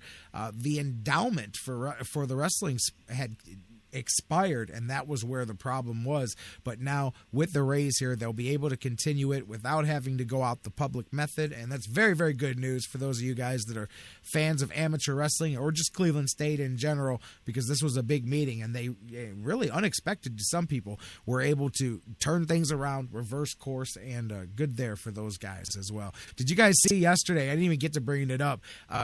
Floyd Mayweather, here we are sitting a month less than that out from this fight, couple of weeks out. What did he show up? 3 hours, 2.5 hours late for his public workout yesterday. Freddie Roach went off on him. Trainer for Manny Pacquiao called him selfish, and really, I mean, he's right. Stuff like that. And listen, though, let me say this as somebody who knows a little about sports and entertainment and how that works. Floyd Mayweather knows that there has to be a heel. There has to be a bad guy. There has to be somebody that you just don't like and don't want to win. People don't buy fights. I know this sounds crazy to a casual fan. You would think that just the best versus the best is enough to sell a fight. It's not. It will only sell a fight so much. Just even in the Super Bowl, the best against the best is only going to sell so much. It's the other stuff. It's the way it's marketed, packaged. It's the way the storyline comes together. Those are the things that you add and layer onto the best versus the best, and they create those personal issues that draws a gate into the record territory, and you go out of just a good draw, and this is where they're going to go. They're going to break every record. Mayweather, by the way, is going to make more money in one night, $120 million he's looking to make, than any athlete has ever made in an entire year. I think Tiger Woods and Michael Jordan had a couple of $110 million years or something like that, and he's going to pass that with 120 in one night. In one night, he's going to make more money than any athlete has ever made in an entire year. That's insane. But he knows what he's doing. In order to sell 3 million, and that's what they're shooting for. They think they're going to hit 3 million buys. They're going to smash the record of whatever, 1.7 or whatever it is. $100 a pay-per-view. They're going to sell 3 million of this thing, and the way they're going to do it, it's not to see just Floyd Mayweather against Manny Pacquiao. It's to see the asshole. It's to see the guy who showed up 3 hours late. It's the guy the guy you don't like get beat up. And Floyd Mayweather is a very intelligent individual, and that's exactly what he's doing. He does it for every fight. He knows how to create a heel. He knows how to create the guy that you want to see get beat, but he's just good enough not to give you what you want, and it keeps you coming back for more. Guess what? That's pro wrestling in a nutshell. I don't think a lot of casual fans realize how much boxing, how much MMA, how much sports in general, it's the same formula. It's how you draw. But yet some people don't understand how pro wrestling works, and they look at it with such a bad way of looking at it when really, man, it's the model that everything else follows. And that's what this is following, and that's why they're going to set all those records, because Floyd Mayweather knows how to make people hate him. He knows how to make the general public go, man, the hell with this guy. It's why he shows up and cuts videos with all the money and all that. He knows that deep down it makes the working man and the average man and the beer drinking man and all the guys that are going to be watching the fight want to see Manny Pacquiao, nice, quiet, reserved Manny Pacquiao, go out there and knock out Floyd Mayweather. And that's what Freddie Roach was talking about yesterday. He said that's why everybody's rooting against Manny Pacquiao, against Floyd Mayweather and for Manny Pacquiao. And that's why. And that's what Mayweather wants. He's a genius when it comes to how to sell a fight. Now, maybe he really is that much of an ass in real life. It doesn't matter. That's not what this is about. He's a genius at the draw. That's how they're going to do what they're going to do here. But it's stuff like that. Mayweather wants the whole world. By the time Cinco de Mayo comes around, everybody hates Floyd Mayweather and just wants to see Manny Pacquiao knock him out. And I guarantee you they've got one or two public stunts left to go before we get there, because what are we, a couple weeks out? May 2nd is the fight. Here we sit on April 16th, so they've got just a hair over 2.5 weeks to go for this thing. But that's how you're going to draw this thing. That's how you're going to make this thing work. And they're playing the game. They're doing exactly what they need to do. As here you go, Mayweather. And, people haven't really got carried away with the Rocky Marciano storyline yet either, as Mayweather continuing. What is he, 2 fights? He's 47-0 right now, I believe. And so he's 2 fights away from Rocky's record, the Rocky Marciano. I know a lot of people hear Rocky and they think, hey, Adrian. But Marciano's 49-0 run, 2 fights away. Does it end? Does it end? I know a lot of people are going to pay $100 a fight to see that one there, man. It's mastery of how you draw, and that's the secret. That's the secret. Why do you think some of those previous fights, that's why Mayweather's fights always do all right. They do well.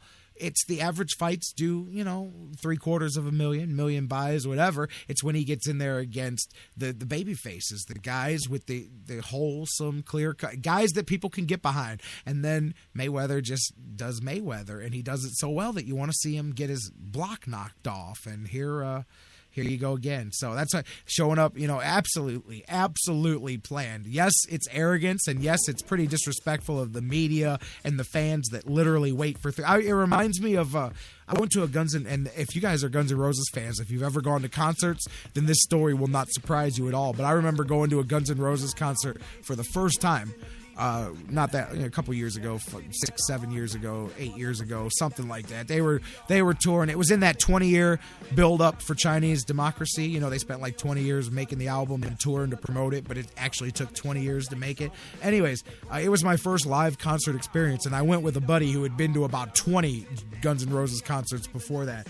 And so, the opening acts go on stage at 9 o'clock, and 10 o'clock, the opening acts are done. 11 o'clock. 12 o'clock, 12:30 in the morning, nobody's come on the stage yet. You're just waiting. Literally, Axl Rose is known for making fans wait hours before he's ready to go out on the stage. And my buddy's like, oh, this is nothing. I waited 4 hours for him at this place and blah, blah, blah.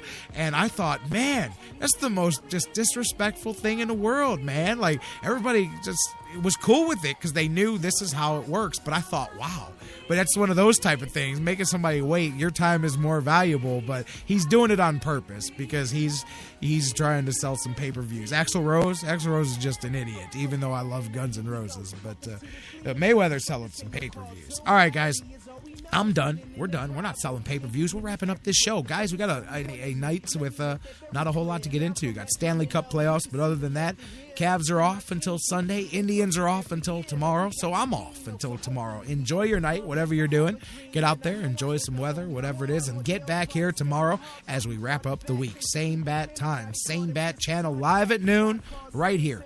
As you know, across the Sports Fix Radio Network. We love you, Cleveland. We love you no matter where you are, baby. Come on back here. We'll see you tomorrow, live, right here on the Sports Fix. So much more to us. You can even go to Severance Hall to see an orchestra. In Cleveland, we rep our city. Yeah. Who likes